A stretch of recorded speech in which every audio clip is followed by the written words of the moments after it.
Zenith Bank Media, in collaboration with the Bureau of Technical Matters and Ministry of Information and Communications, presents Lest We Forget, a celebration of the magical and pragmatic strides of the Chief Godswill Akpabio administration in closing the loud development gulf between the past and the present in Akwa Ibom State. Lest we forget the true story of uncommon transformation.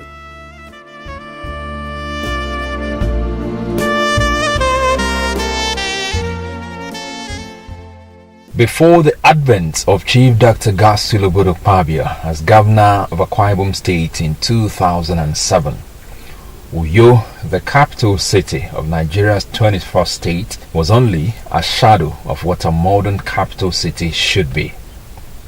Both the aesthetics of the city and the demeanor of the people were there, as the town was not yet to come to terms with the trappings of a 21st century compliant city. Most of the people were living in abject poverty, not able to access the good things of life, while the few that could afford life's little luxuries, like motor vehicles, had no roads to cruise on.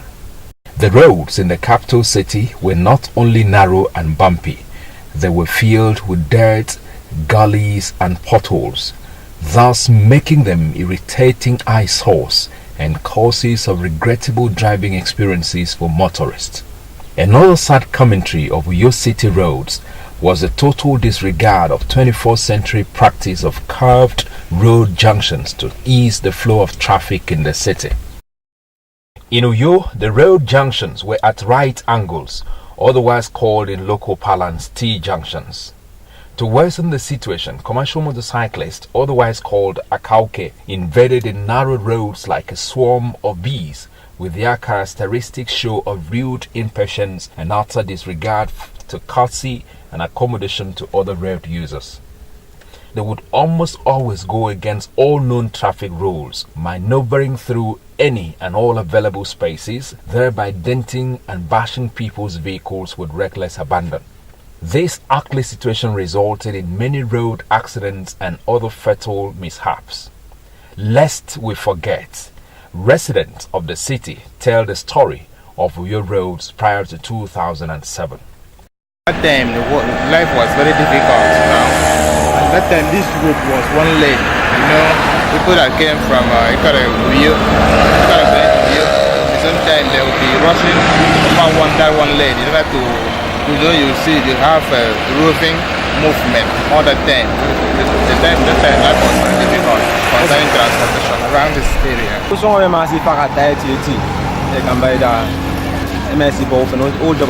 Accident. Always is banga. Usong audio mo way ba open eti. But usong dem audio. Adian ye. Okan ta. Daru do ke ba. Asale galop. Say go then amadi go tangtum. Amasi take off time before go abiyo. As go slow masi ba no eti. Those who should know paint the graphic picture better. Look at a road that you could not really traverse, a road that you would have traversed within 5 minutes, but because of the potholes, and because of the deep potholes, that over the years have not been, there is no attraction. And when you look at the federal government roads, you realize that if federal government could not attack roads in the Benin area with high traffic, taking us through the Benin or Red Road to Lagos and all of that, could not attract, could not really intervene in major roads to Abuja over the years. They couldn't have come to Akwa Ibom State, to do it. So those roads over the years were completely deployed. Aside the oddity of right-angle road junctions, another mazy story of the then Uyo roads were their narrow lanes and shallow drains. Virtually all the roads were single lanes, thereby opening up the city to traffic jams and holdups. An otherwise simple journey of about 15 minutes to opposite ends of the city sometimes took over an hour because of the chaotic traffic situation. In most cases, The situation was made worse by the fact that the side streets that could have served as diversions from the then single-lane roads were unmotorable, thus frustrating the motorists who would be left with no choice than to wait endlessly for queues to move.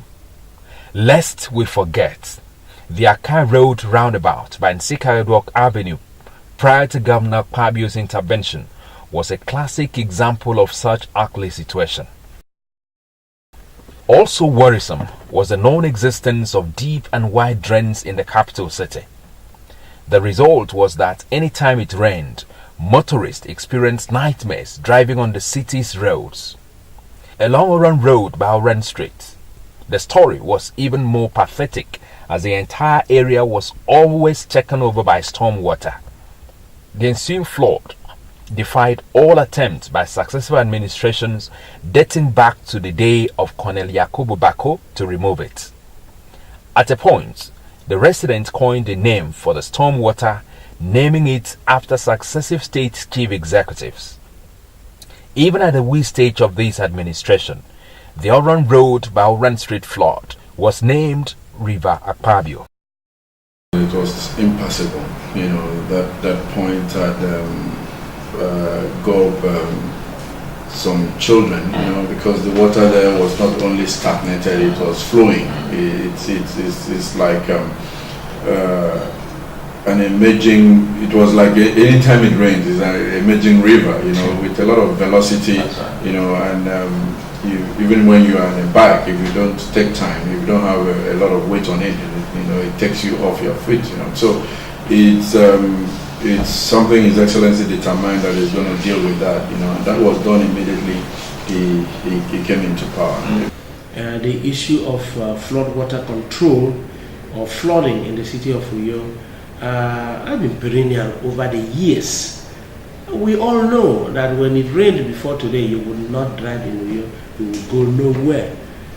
I remember on one of the occasions where some years ago, I was driving in a Mercedes 230 flatboot some years ago. I can't remember now, but I think that was maybe like 2000 or so.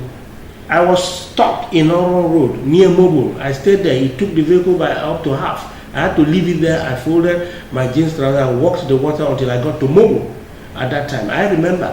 And like you said rightly, particularly that Oron Road spot used to be named after every governor or government that was in power at that time. And we don't need to mention names now because we know all of the government that had the benefit of being named after that river along Oron Road. Angered by the debilitating and deteriorating condition of Uyo roads, the state chief executive, upon assumption of office, embarked on what he tagged Operation Zero Pothole in the capital city. Aware of the copiously documented cases of accidents along the then single-lane Accra Road, Governor Akpabio elected to launch the operation along the Accra Road by William Street section of the city. Lest we forget, some principal actors relieved the symbolic day which marked the final nail in the coffin for single-lane pothole roads in the capital city. Prior to this time, the road was muddy, mostly the end that linked the car road to William Street, where it was repaired. And we thank God for the government authority that carried out the repairs. By the time they repaired, I think the commissioner for work was around, checked it, and by that time the car road was not repaired. But as at now, it's fine. That's what we met on ground, and that's what, of course, His Excellency said. I'm coming with annoyance, positive annoyance to change the face of a Tribal State, to change the road network, to change. And it started with Operation Zero Pothole. That's how it all started. So all those potholes that we're dealing with, your tie rods, with your tires and all of, he started patching them gradually, and then we started resurfacing some of them and for the immediate use. Not satisfied with just filling potholes, the state government, in a bid to rid Uyo of narrow lane roads, embarked on the audacious process of dualizing and expanding roads, silting of drains, as well as remodeling of hitherto right-angled road junctions in the city. For instance, Accra Road, a major estuary in and out of the city, was redesigned and dualized to modern standards, thereby allowing for smooth traffic flow along that axis. The traffic was bad, and then you can see accidents up and down, but now it's okay. You can't even experience that, and then the traffic people here are even helping us to make it very easy for us. When he determined to build Akwa Ibom State to a state of destination, what was in his mind? Many people will come. The single lane roads will be unusable, unpassable, and that is why the urbanization started coming in. You know, we need to open up the roads, we need to dualize all the roads, the volume of traffic that will come in here. When once I finish the road network, when once I finish the airport, when once we do the deep sea port, you know, and that is what we are beginning to see in our lifetime. And of course, beautifying it for a state of this magnitude, you know, is a welcome development, and everybody in Akwa Ibom State must join hands to join voices together to thank His Excellency. Wellington-Bassey Way, the major road that leads into the Akwa Ibom State Government House and offices of other agencies and arms of government, was also completely redesigned, resurfaced, and expanded, with all the T-junctions along the road remodeled to meet what is obtainable in other climes. Also, a magnificent fountain has been erected to enhance the aesthetics and ambience of the gateway into the official residence as well as the offices of the state's #1 citizen. Before this time, this junction, you know, there was a kind of traffic jam here and there. But by this, when you are going to work now, you just have to, you know, take your part and go to wherever you are going to. I want to tell you that this man is the man that we really wanted for years. He has been the man that has really made this place to be like this by his efforts. Not too long ago, you know, from the angle even to the government house, I remember even the governor's office gate, you know, I took one of the pictures that goats, you know, were all over the place. You know, when environment is suited for certain level of animals, you know, they hang around. Right. But today, you can't find them. You know, what you could find there is like where you are in Dubai or you are in US, wherever, you know. So it's giving it a complete transformation, and that's what we are saying, common transformation, because anybody that came before Christmas, you know, to the government house, and now you're coming again 6 months later, you would definitely not know that is where you left the last time. If the remodeling of the Wellington-Bassey Way, complete with fountains, is magical, then the remodeling of the Nwaniba Road by the Dakpan Avenue is out of this world. The entire area adjoining the then T junction has been completely redesigned, reconstructed, and landscaped into a major business and tourist hub. At night, fun seekers troop into the area in droves to unwind and make merry after the hurdles of the day. Thus, bricks businesses have sprung up, especially for photographers who are always on hand to capture for posterity images of fun seekers around the fountain. Yes, very proud. Even where I'm serving right now, a lot of people are campaigning to come to find me. I'll just advise them that they should come and enjoy what I've enjoyed. It's a surprise to me because it's a thing that we've been seeing in other places, but we are very happy that it's here, right beside us. When you look at Nwaniba Road, I still remember the level of accidents on that junction. I still remember it was quite narrow even when the road to Loromedian was done up. But that junction was a problem, and we had to look at the traffic flow and put in what. And remember, even when the water fountain there was not the right one, His Excellency wanted, he said you should take it out and put the right fountain. And today that's an international standard water fountain you could find not too many places in the world. Also along Nwaniba Road, the T-junction adjoining Brook Street by Power City International Church has been remodeled for good. The area, which was an exclusive preserve for shanties and makeshift buildings, has today become a marvelous sight to behold. Oh, he's trying. Even a blind man knows. Even a blind man can smell it. The junction wasn't this beautiful. It's really good now. The road used to be a one-way road, you know. But now they put all these they've divided the road, and it has reduced the accident level and the traffic because of the lanes they put in it, and the road is fine. It's fine now. It's nice. You could see what happened in the last Christmas. Many people were not even prepared for it. You were not prepared for the upsurge of people coming from the rural areas, to take pictures. These are things that used to happen in Calabar, but he has created so many areas, where the state capital should look like. And it's not been done yet. There's a footbridge that is coming up there, to be able to take the traffic. And that should be done within this year. Major tower lights, around the Power Chapel area, so to light up that. It's a beauty. You start to see different aspects of how a major city should look like. And of course, His Excellency is determined to do a lot more. Is to change that confusion and then bring in the sanity that is needed in modern traffic movement. And I think he has achieved that in most of the major junctions. And he did not just stop there. He added beautification, added fountains, added superlative street signages, and of course turnkey industrial street lighting. You can see the new ones fixed by Niger Pet right now. That kind of lighting you find in stadium, in stadia, and in some very highly densely populated or densely very busy in national highways and so on. That's coming on with a basket-like pleating, and if you looks underneath, you see the illumination that comes in. So it's such a beautiful thing, and it's worth every investment made by the governor of Akwa Ibom State, because the people are happy for it. They are no more getting clogged, they are no more running into accidents, and so on. They're able, there's traffic flow, they're able to move unhindered, and that is the most important thing. A hasty reformer who does not remember the past will find himself condemned to repeat it. These are the wise words of a great scholar, John Bacham.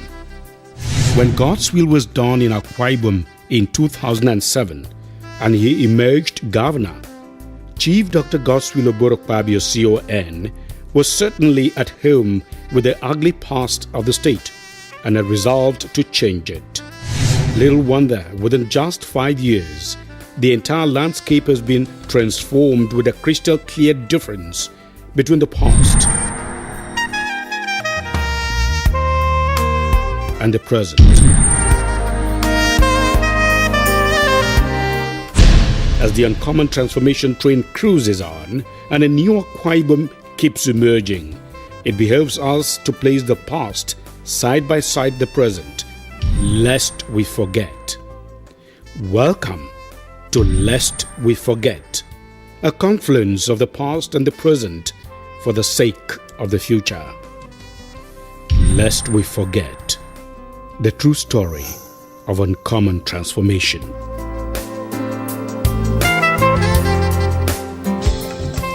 Ikodekbene Road by Ikpa Road T Junction is one of the busiest districts in Uyo capital city. The area not only houses numerous business concerns, it plays host to the foremost University of Uyo. Lest we forget, prior to the intervention of the present administration, the traffic situation along that axis was very chaotic, with both students and lecturers often arriving late for lectures.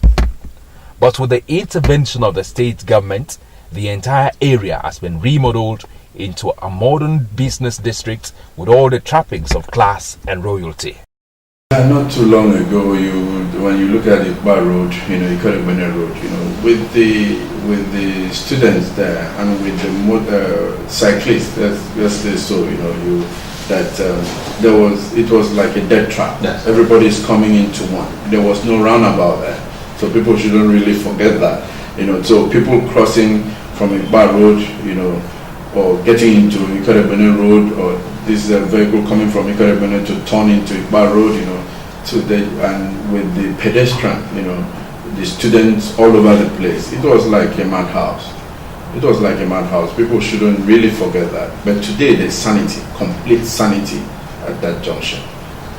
It's like people coming into civilization. It paints, and that's an approach into a city. That's approach into a state capital coming from Aba. you climb the flyover and you're driving straight and you're seeing a city quite widen up. And people that were not here or that were here last in 2006, 2007, even 2009, would say, what kind of transformation is this? The raffia city of Ikodegbede has also benefited from this Midas touch of Governor Akpabio. Besides the construction of many roads, which has brought back life to the ancient city, the hitherto ugly Aba-Uyo-Abak Alderton Road junction has been transformed into a tourist site complete with a plaza for the recreational needs of the people. It used to be a motor park, buses were, driving from different angles, there was no direction, and you had all the touts right there. You had ponds of water, the traffic there, pedestrian there would jump each of the ponds, or when the buses come back, taking you to the park, you are coming out of the vehicle, you are dropping into the pond. So it was quite bad. The city center, there was no security, and right there on your left-hand side, when you just look at the motor park, you realize that was the prisons, and you could imagine what goes on in your mind. You're having a lot of touts here, motor park, and then you have prison. So whatever you do here, that's where you're going to end, and that's the circle of life going on there. So in order to take away the prison mentality and also detach the prison from the motor park area, which made it very convenient for people to know that they will have a home, especially hoodlums and criminals around the motor park, they were overlooking the prisons. And so that prison mentality had to be taken away to give way for the new wave of education and the new thinking that His Excellency has brought to bear. The prison was moved, and a beautiful plaza with gardens and modern sit-outs replaced the confusion and madness of the old Ikodegbede city center. The prison went, the madness and the confusion around the emergency motor parks that all came up with superlative points created for criminals and hideouts for all kinds of riffraffs. All of that His Excellency took away and replaced it with modernity. He replaced rot with beautiful, aesthetically well-crafted infrastructure that people can come into. You drive around the place, it's a sight to behold. You love what you see. It looks like what you can see anywhere in the world. That plaza will go for any plaza anywhere in the world. Whether it's in Paris, London, or United States, it can go. Work is still in progress in the arduous task of completely remodeling all the right-angle road junctions in the city, and soon the entire capital city would be wearing a new look. But why was it necessary to remodel the T-junctions? What we had here was a recipe for confusion in terms of road junctions and all of that. It was a recipe for confusion, clearly so, because if you come on to head-on traffic, you have a green head-on traffic, you cannot go because the man in front of you cannot. So we have no fingers. We have no head-on traffic, we have no offside rules for traffic. And that's what His Excellency is addressing by reconfiguring the road junctions and traffic points to ensure head-on traffic, to ensure the offside rules is maintained. When you have an offside rule, while you are waiting here, then the man on the right heads on to the right finger and is able to make his unhindered flow without any problems. So that is the whole idea. Has the aim been achieved, and what does the future hold for your capital city? You start to see different aspects of how a major city should look like. And of course, His Excellency is determined to do a lot more. And when you have traffic flow, you must plan, it's futuristic. And that's what he has done completely. And again, the development of the third ring road is to take the traffic out of the city center, avoid all of the big trailers, avoid the container trailers that will come into the city center, to be able to have a bypass, to take the traffic out. Or is it the stadium, when you have 30,000 people seated on a stadium, and at the end of that, when they are leaving, you should have a good road to be able to take out this traffic without accidents and all that. And this is what His Excellency is creating for the people of Akwa State. With the dualization of some roads, expansion and remodeling of others, as well as paving of some side streets within the capital city, the government now focuses its attention on combating the ugly menace of flood, as well as ending the embarrassing reign of what had become river successive chief executives. First, the government embarked on the silting of all drains within the city. Then it constructed the first in Africa 40-kilometer storm water drainage facility in Itam. Drainage construction that is ongoing, that people are not really seeing some of the effect yet, but very soon, after this rainy season, I'm sure the next rainy season, most of this will be a thing of the past. When you look at by the traffic light, the water that forms a pond there, construction of the Tropicana drainage, will definitely take care of that. It will take care of the water or the flood coming out of the House of Assembly, coming down, to the Tropicana point, and then we have to construct another drainage from the traffic light, taking it across traffic light by Methodist. But once the outfall is completed, that is behind the breweries, right? And that will be taken care of. We'll just join this one so that the pressure of water from there will just have a place to go. That's what we are planning. The flooding that used to envelope the entire of the Itam Junction area from the Idoro area was taken out. The governor invested in the first underground drainage, the first in Africa underground drainage project. 40 meters under the earth, 3.7 kilometers distance.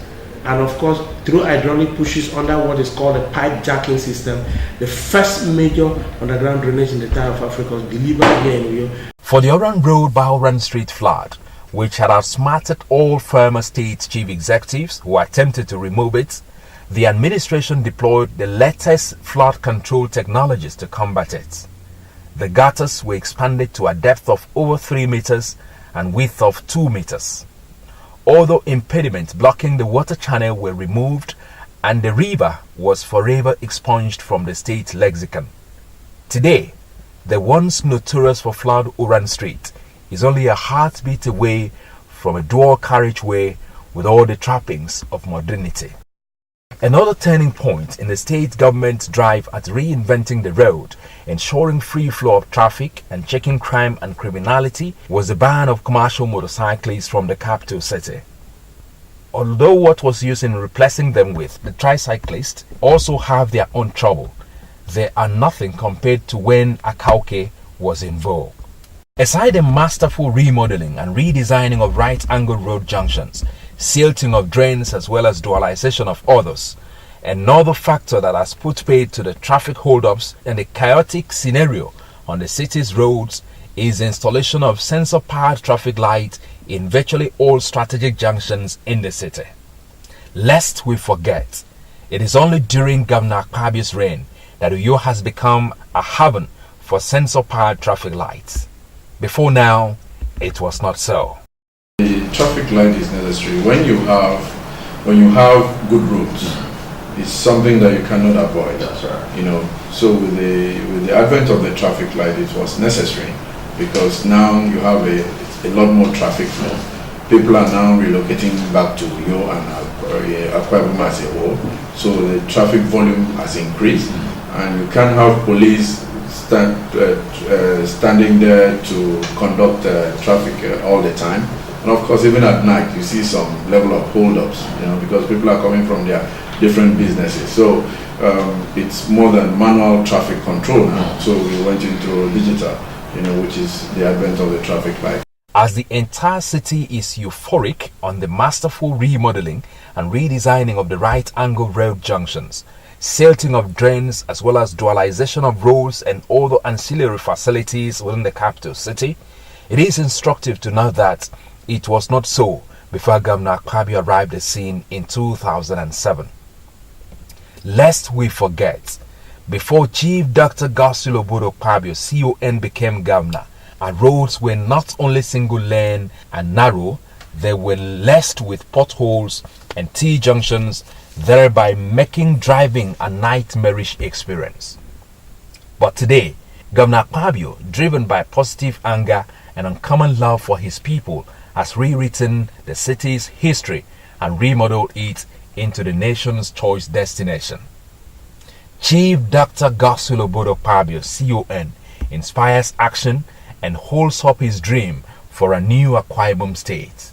He has, by his transformational leadership, demonstrated that he is a statesman who thinks about the next generation and not a politician who thinks about the next election.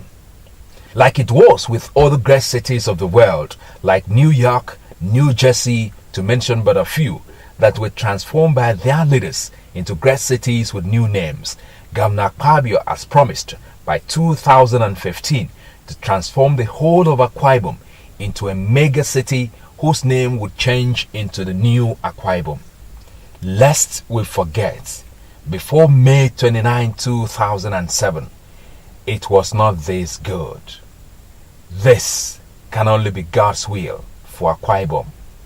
To him be all the glory.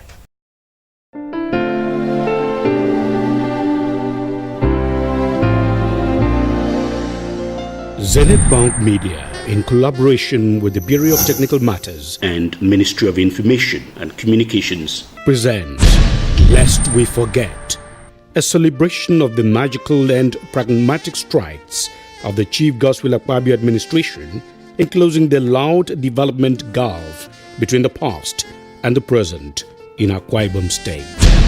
Lest we forget the true story of uncommon transformation.